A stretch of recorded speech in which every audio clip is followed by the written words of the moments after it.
second speech, I said something that it stuck in my mind, and it was that Mexico has a lot of problems.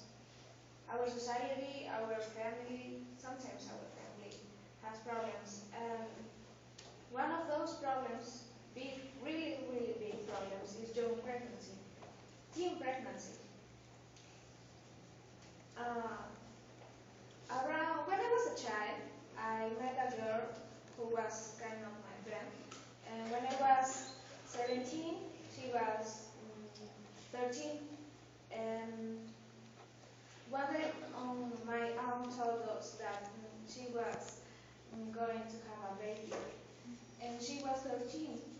Can you imagine that? 13. I mean, I got my first boyfriend when I was 17. And I felt very sad. And when she got 14, she got her baby. And nowadays you can go to every place and see a lot of teen pregnant women. And there are a lot of risks that we should know, but also there are they have a certain they behave in a certain way that probably you will know that the girl is going to be pregnant in a certain period.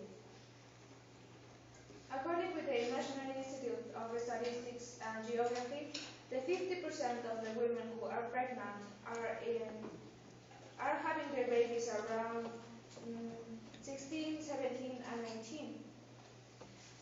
And maybe you are thinking, yeah, they have problems. Probably they feel embarrassed with talking about sex. Probably they don't have sexual education. Probably they have problems in their homes. Probably they don't have parents to talk with them about having sex or about prevent having a baby. And in our Constitution,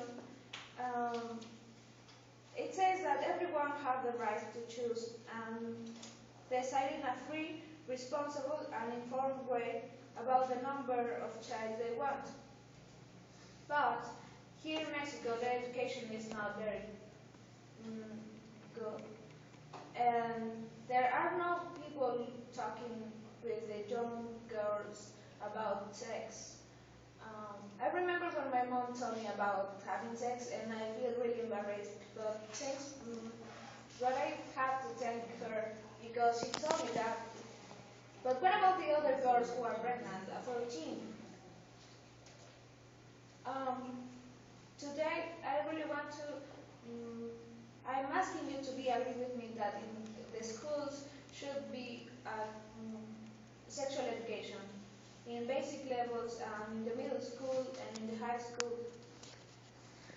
It can really, we can think it won't work, but it will work.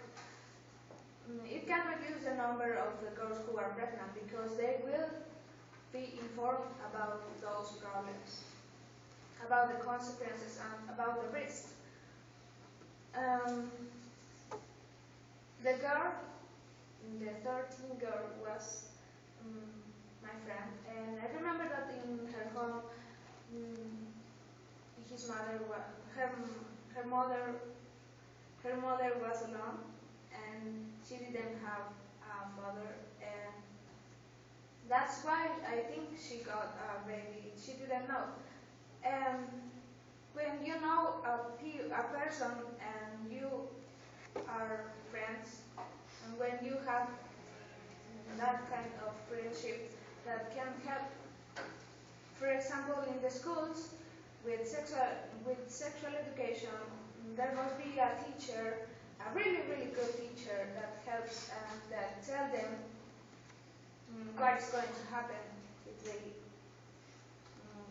choose to have sex and if they don't protect each other. And at the beginning of this speech I said that there are a lot of problems, and if we help the families, we can help our society.